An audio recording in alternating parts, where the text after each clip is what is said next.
66 million years ago, life on Earth changed forever in a single second. A 10-kilometer-wide rock tore through the sky and struck what is now Mexico. The dinosaurs, rulers of the planet, had no choice.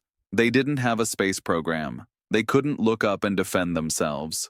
We can. For the first time in the 4-billion-year history of this planet, a species has the technology to prevent its own extinction.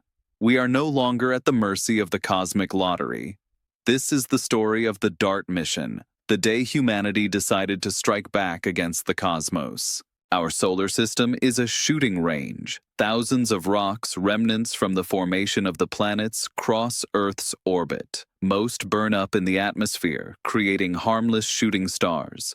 But there are those large enough to destroy a city, a country, or even civilization itself. In 2013, over the city of Chelyabinsk, Russia, a meteor just 20 meters wide exploded with the force of 30 Hiroshima bombs. It shattered windows and injured 1,000 people. No one saw it coming because it came from the direction of the sun, blinding our telescopes. It was a warning. The next one could be bigger. La NASA creó la Oficina de Coordinación de Defensa Planetaria. Su misión es simple: encontrar, rastrear y, si es necesario, mover. Pero la teoría es una cosa. Mover una montaña de piedra en el espacio a miles de kilómetros por hora es algo completamente diferente. Así nació la misión DART, la prueba de redireccionamiento de asteroides dobles. La idea era audaz y casi primitiva. Vamos a chocar una nave espacial contra una roca para ver si se mueve. Es billar cósmico. Un impacto cinético bruto para alterar la física orbital. The target was not chosen at random. They needed a binary system, the main asteroid, Didymos, and its small moon, Dimorphos. Dimorphos orbits Didymos like a perfect clock. If we hit the moon, we could measure the change in the speed of its orbit around the parent. Dimorphos is 160 meters in diameter. It is the size of a football stadium or the Great Pyramid of Giza. It is not a planet destroyer, but it is a city destroyer. If it fell in New York or São Paulo, the destruction would be total, erasing the metropolis from the map. In November 2021, DART was launched on a Falcon 9 rocket, a box the size of a vending machine equipped with giant solar panels set off on a journey of 11 million kilometers. A one-way kamikaze trip. Durante 10 meses, la DART navegó en el silencio del vacío. Pero la parte difícil sería el final. El objetivo era tan pequeño y estaba tan lejos que los telescopios de la Tierra lo veían solo como un píxel de luz. La nave tendría que guiarse sola en el momento final. NASA developed the Smart Nav system, autonomous navigation. In the last 4 hours, DART would be the pilot. It needed to distinguish the parent asteroid from the child asteroid and aim for the smaller one, all while traveling at 22,000 kilometers per hour. But who would film the impact? 15 days before the collision, DART released a small companion, the Lycia Cube, a satellite the size of a shoebox, made by the Italian Space Agency. Its mission was to stay behind and record the crash from a front row seat. Llegamos al 26 de septiembre de 2022. El mundo lo vio en vivo. En la sala de control, el ambiente era de tensión absoluta. No había joystick. No había forma de frenar. Era acertar o pasar directamente al vacío eterno. La cámara de la nave, llamada Draco, comenzó a enviar imágenes en tiempo real. Primero, un punto gris. Luego, 2 puntos. Didymos y Dimorphos. El sistema fijó la mira en el más pequeño. La corrección de trayectoria fue automática, utilizando propulsores de hidracina. A cada segundo, la imagen se hacía más grande. Por primera vez en la historia, veíamos la superficie de Dimorphos. No era una roca sólida, era un montón de escombros. Miles de piedras sueltas mantenidas juntas por la débil gravedad, pareciendo un huevo de grava. The transmission was hypnotic. The target filled the screen. We saw boulders the size of cars. The ship did not slow down. It accelerated for impact, aiming for the geometric center of the asteroid. Y entonces, la señal se perdió. Pantalla estática. En la Tierra esto suele ser un signo de fracaso. En el espacio, ese día, fue la señal del éxito total. La DART había dejado de existir al fusionarse con el objetivo. The control room erupted in applause. Scientists were crying. We had just punched an asteroid 11 million kilometers away. But the question remained, did we move it, or did we just make a dent? Minutos después, llegaron las imágenes del Lithia Cube. Mostraban una nube de escombros gigantesca. La explosión fue mucho mayor de lo esperado. La DART no solo chocó, excavó un cráter y lanzó toneladas de roca al espacio. This was crucial. The jet of stones launched backward acted like a rocket engine, pushing the asteroid forward. The kinetic impact was multiplied by the physics of the explosion, increasing the deflection force. Telescopios de todo el mundo, incluyendo el Hubble y el James Webb, han vuelto sus ojos hacia Didymos. El asteroide ha desarrollado una cola de cometa de 10.000 kilómetros hecha de polvo y roca, brillando al sol. NASA expected to change the orbit in 73 seconds. This would be considered a success. But when the data arrived, weeks later, the result was shocking. We changed the orbit in 32 minutes.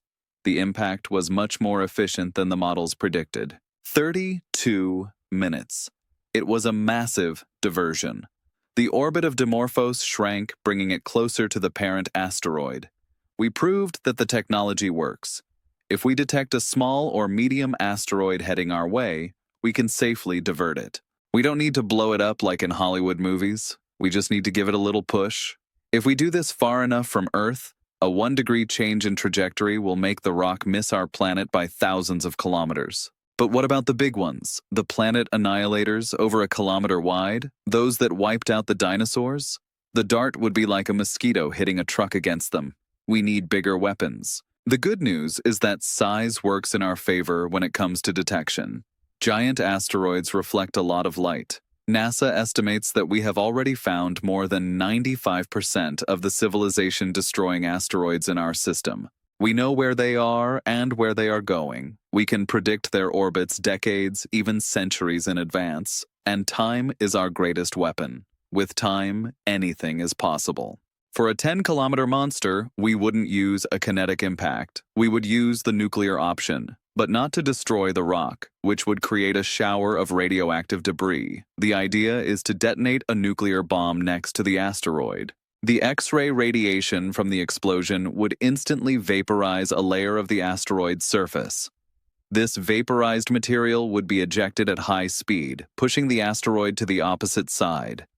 It's the physics of action and reaction on a nuclear scale. If we have even more time, years or decades, we can use a gravitational tractor. A heavy spacecraft would fly alongside the rock without touching it. The microgravity of the spacecraft would gently pull the asteroid, altering its course millimeter by millimeter. There are even plans to paint one side of the asteroid white. This would change the way it reflects sunlight and radiates heat, creating a subtle force called the Yarkovsky effect, which would push the rock onto a new path. Pure creative engineering. But to divert, we need to see. The real danger is not the giants we already know, nor the small ones that burn. It is the mediums, the city killers, who are still hidden in the dark or coming from the direction of the sun. Therefore, the next critical mission is the NEO Surveyor, an infrared space telescope designed to hunt for those dark rocks that optical telescopes cannot see. It will be our advanced sentinel in the darkness. A 100-meter asteroid falling into the ocean would create tsunamis that would devastate entire coastlines. One falling on land would wipe out a metropolis. The DART mission proved that we have the arrow. Now we need better eyes to aim the bow. In 2024, the European Space Agency will launch the Hera mission. It will return to the crime scene. It will visit Didymos and Dimorphos to analyze the crater that DART created and understand exactly the composition of the rock. This is vital. If the asteroid is solid like metal, it reacts one way. If it is a fluffy pile of rubble like Dimorphos, it reacts another way.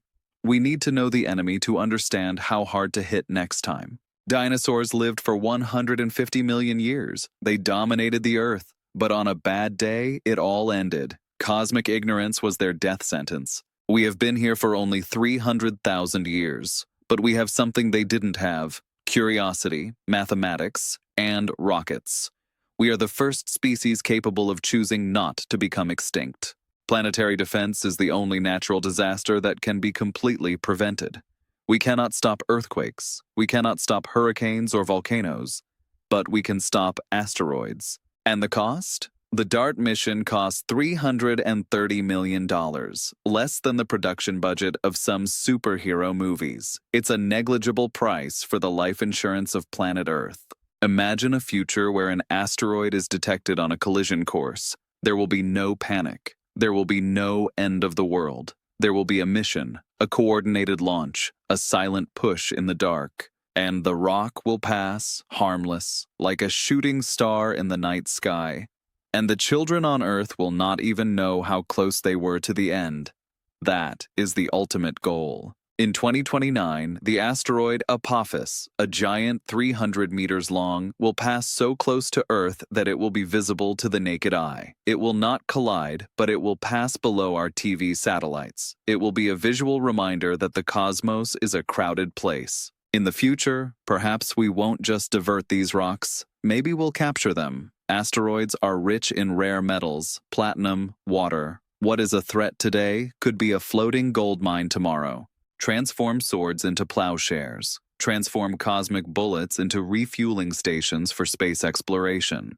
Planetary defense is the first step to becoming masters of our solar system. The DART mission was a test of physics, but it was also a test of will.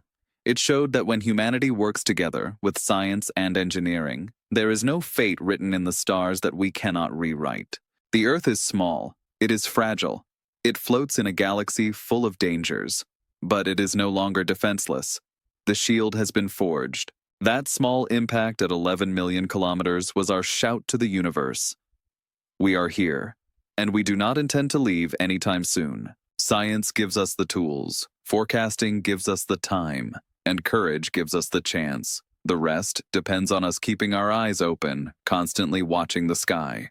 The next time you look at the stars, remember, there are rocks flying up there, but now there are also sentinels, and we have a plan. We are not dinosaurs, we are humanity, and our destiny is finally in our hands. This was the story of how we learned to avert the end of the world, a milestone in space history that deserves to be celebrated and understood by everyone. If you take pride in what science can do, leave your like.